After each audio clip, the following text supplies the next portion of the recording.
Hola, queridos alumnos. Esperando que se encuentren muy bien en su casa junto a sus familias y seres queridos, les saluda su profesor de Historia, Luis Villanueva. Y en esta clase continuaremos con los contenidos vistos en la segunda cápsula sobre el Renacimiento, pero desde el punto de vista científico. Así que busca tus materiales y después de esta intro, comenzamos.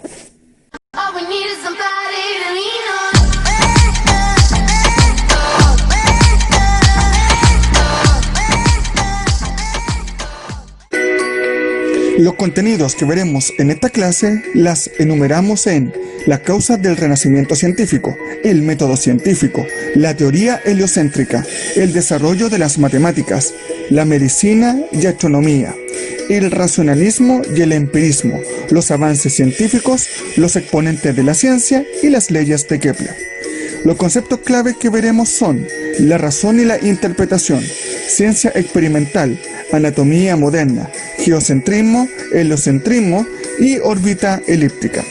Recuerda que los contenidos de esta clase se encuentran entre las páginas 18 y 19 de su libro de historia. Pues bien, jóvenes, en esta clase hablaremos de los inicios y desarrollo del Renacimiento científico, por lo que tiene por título La Revolución Científica y el Nacimiento de la Ciencia Moderna. Y el objetivo nos dice que debemos comparar la sociedad medieval y moderna, considerando los cambios que implicó la ruptura de la unidad religiosa de Europa, el surgimiento del Estado centralizado, el impacto de la imprenta en la difusión del conocimiento y de las ideas, la Revolución Científica y el nacimiento de la ciencia moderna, entre otros. Además, también tenemos la actividad del desafío clase, que deberá responder en la guía de trabajo que se explicará en la parte final de la cápsula, que dice: ¿por qué el desarrollo del humanismo fue importante para el desarrollo del renacimiento científico en Europa? A diferencia de las cápsulas anteriores y para ayudarte en tu progreso en historia, les solicitaré el desarrollo del desafío como un ticket de salida, que quiere decir que la actividad la deberás responder en tu cuaderno y sacarle una foto, para posteriormente enviarla al correo del curso con tus datos. Recuerda que en caso de dudas o consultas, se adjuntará a esta cápsula el PowerPoint que explicaremos en formato PDF. En la clase anterior vimos los inicios de la Edad Moderna, a través de las características del humanismo y del renacimiento, por lo que en este esquema les diseñé su resumen, en la cual podemos apreciar sus causas representadas en la caída de Constantinopla y del Imperio Bizantino, el resurgimiento de las ciudades y el nacimiento de las universidades, como también el surgimiento de la imprenta.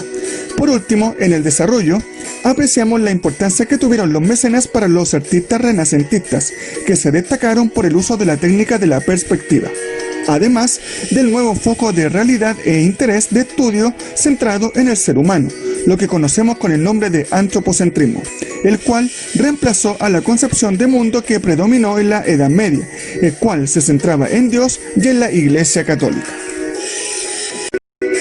Será a partir del siglo XVI que la ciencia adquirió un lugar destacado en el desarrollo cultural de Occidente, permitiendo la formación de un nuevo modo de comprender al universo y la situación del ser humano dentro de él.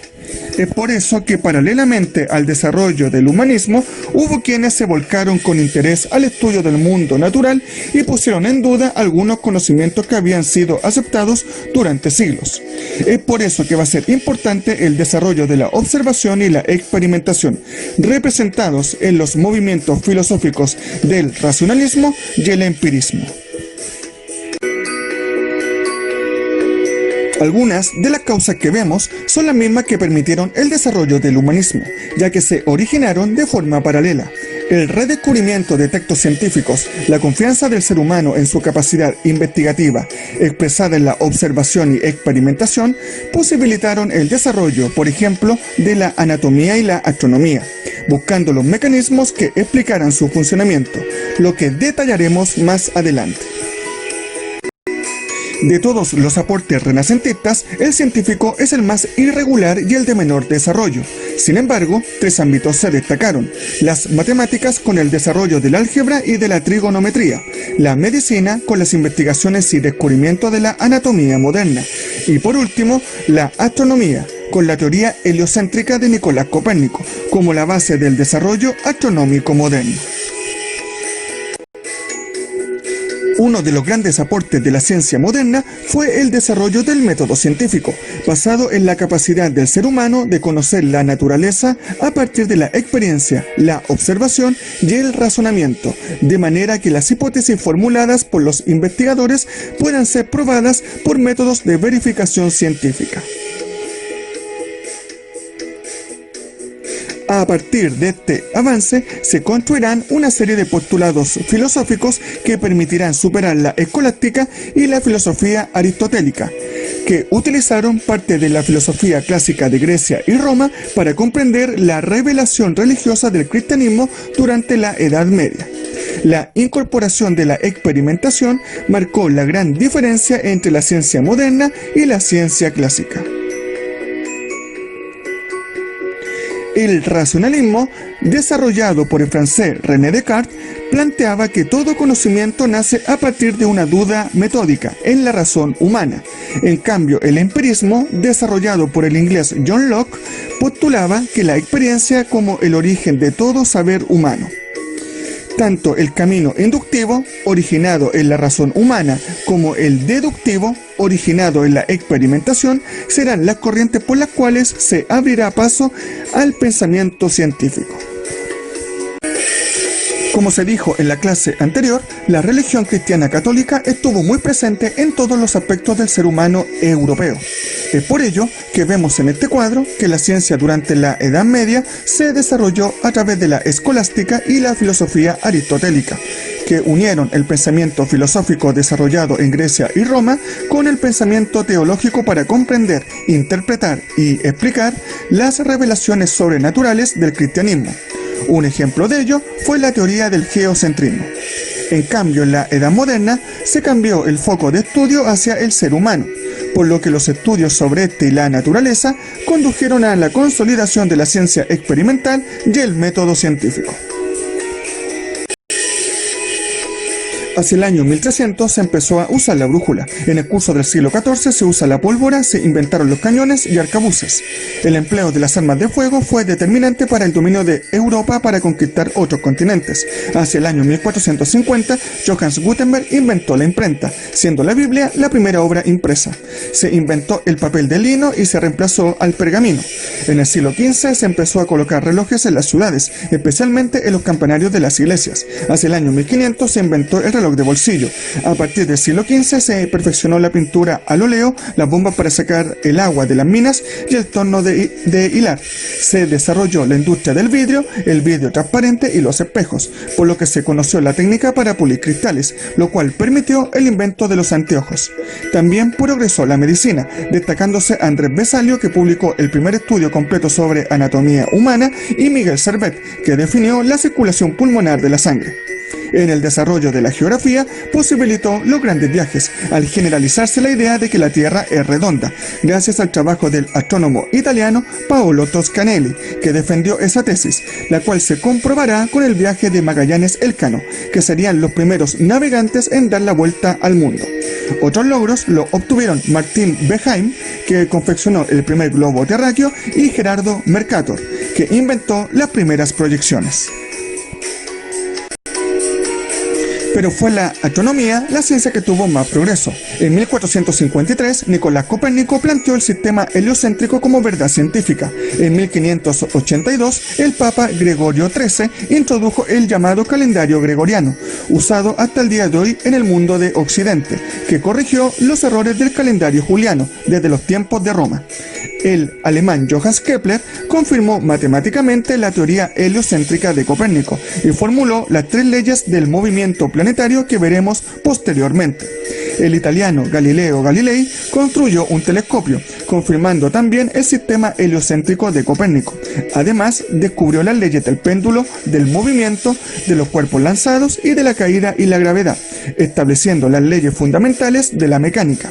Todo este proceso de la astronomía en este periodo significó la fundación de sociedades científicas y académicas por toda Europa, destacándose Francia, Inglaterra, Alemania y Rusia. La visión aristotélica y ptolomeica del cosmos, basada en la idea de que el centro del universo era la Tierra, se mantuvo incuestionable desde la antigüedad hasta la Edad Media. Recién fue en la Edad Moderna que se echó por tierra esta visión, gracias a los estudios de Copérnico, Kepler y Galileo, entre otros. Nicolás Copérnico, de nacionalidad polaca, cambió la imagen del universo al reemplazar el geocentrismo, que es la visión del espacio donde la Tierra es el centro del universo, por el heliocentrismo, donde el Sol es el centro del universo y puedes apreciar en la imagen. La teoría heliocéntrica estableció una serie de afirmaciones a partir de los estudios y observaciones del cosmos que remecieron la mente de los hombres y mujeres de la Edad Moderna, y entre sus postulados se encontraban que la Tierra es esférica, que la Tierra se mueve en una órbita circular que tiene como centro al Sol, que la Tierra presenta un movimiento sobre su propio eje, que alrededor de la Tierra gira la Luna, que las dimensiones del universo son enormes en comparación con la Tierra, que en el centro del universo está inmóvil el Sol y que el universo es esférico y finito. Algunas de estas afirmaciones se mantienen y otras se han cambiado, como por ejemplo que el centro del universo no es el Sol, sino que es el centro de un sistema solar, el cual no pertenece fijo en un lugar como se mencionó anteriormente, debido a que el universo se encuentra en constante expansión y su tamaño es casi infinito.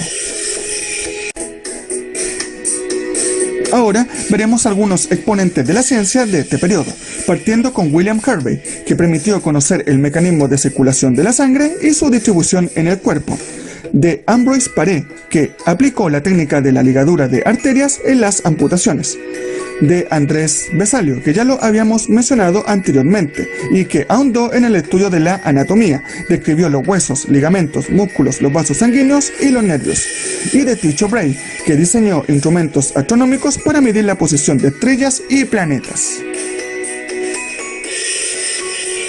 Por último tenemos a Galileo Galilei, que mejoró el telescopio, defendió y aportó pruebas de la teoría heliocéntrica, y Johannes Kepler, que creó las 3 leyes de movimiento de los planetas, que fueron la ley de la órbita, la ley de las áreas y la ley de los periodos, los cuales pasaremos a analizar a continuación. Para formular sus 3 leyes de movimiento planetario, Johannes Kepler trabajó con los datos recogidos por Tycho Brahe y Copérnico, sin la ayuda de un telescopio, describiendo el movimiento de los planetas derivadas de las órbitas alrededor del Sol. En la primera ley, vemos que los planetas no giran en circunferencias, sino que giran alrededor del Sol trazando elipses, que es lo que vemos en forma ovalada en la imagen, donde el Sol ocupa uno de sus focos. En la segunda ley, vemos que la línea que une el Sol con un planeta barre áreas iguales en tiempos iguales, que quiere decir que la velocidad del planeta no es constante en su recorrido, y eso se debe a que el planeta, cuando se acerca al Sol, su velocidad aumenta, lo que nos quiere decir que hay un movimiento angular que se conserva a lo largo del movimiento. Por último, en su tercera ley, que es la más complicada de entender, se debe elevar al cuadrado el tiempo que demora un planeta en dar la vuelta al Sol y dividirlo por el cubo de la distancia más lejana que alcanza su recorrido, el que da como resultado un número que es igual para todos los planetas que giran en torno a él, independiente de su tamaño. Esto se debe a que la masa del Sol es tremendamente grande comparada con lo de los planetas que la orbitan, lo que será ratificado posteriormente por estudios de Isaac Newton con su ley de gravitación universal y mejorada por Albert Einstein durante el siglo XX. Y antes de ir a la actividad final, veremos un pequeño video donde se va a resumir todos los contenidos que vimos en la presente cápsula.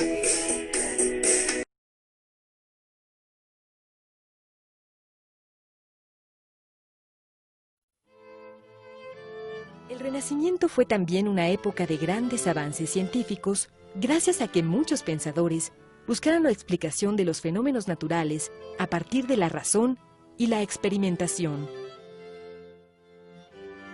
A esta nueva forma de pensamiento contribuyó la creación de la prensa tipográfica de plomo de Johannes Gutenberg, que fue decisiva para la difusión de las ideas. En tan solo 50 años se imprimieron más de 6.000 obras. Pintor, ingeniero, cocinero, arquitecto, Filósofo y estudioso del cuerpo humano y del movimiento, Leonardo da Vinci representa el mejor ejemplo del creador renacentista. En astronomía se produjo toda una revolución cuando Nicolás Copérnico expuso la teoría heliocéntrica que consideraba al Sol como el centro del universo y alrededor del cual giraban los planetas. El estudio de las órbitas de los planetas, realizado por Johannes Kepler, apuntaló la teoría de Copérnico, cuya defensa en Italia la llevó a cabo otro genio renacentista, Galileo Galilei, quien fue condenado por la Iglesia por sostener que la Tierra se movía alrededor del Sol. También se profundizó en el estudio del cuerpo humano. Miguel Servet, quien a la postre moriría en la hoguera, acusado de herejía, descubrió la circulación de la sangre. Y Andrés Besalio transformó el estudio de la anatomía al practicar la disección de cadáveres humanos. A lo largo de todo el Renacimiento, las ciencias y la tecnología avanzaron notablemente. Muchos de los inventos militares o marítimos se crearon a partir del descubrimiento de leyes de la física y del movimiento que aún hoy continúan vigentes.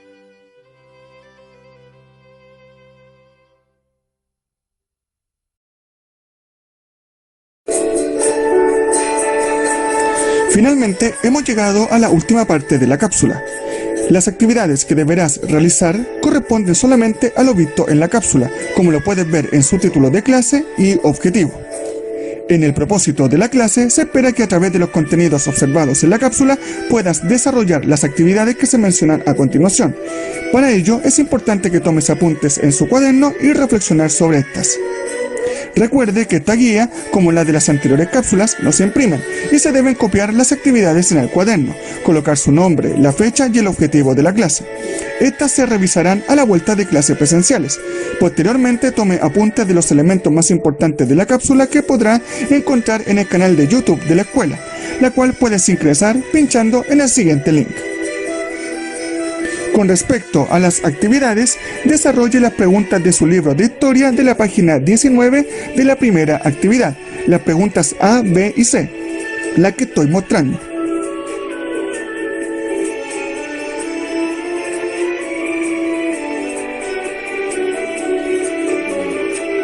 No olvide anotar las preguntas y responderlas con la información de la cápsula y de su libro. No se olvide de responder la pregunta de desafío clase que aparece en la cápsula, la que, como les mencioné anteriormente, se revisará como ticket de salida, debido a que sería la pregunta de cierre de la cápsula. No olvide realizarla en el cuaderno, sacarle una foto y mandarla al correo del curso para ver su progreso en la asignatura de historia. Por último, como actividad opcional, realiza un esquema o mapa conceptual del periodo que estudiamos y no olvides de colocar las características explicadas en la cápsula, en el texto de historia y en todo lo que hemos visto de clase. Si tienes inquietudes o comentarios, envíalos al correo del curso. Y con esto hemos terminado la cápsula de la clase 2.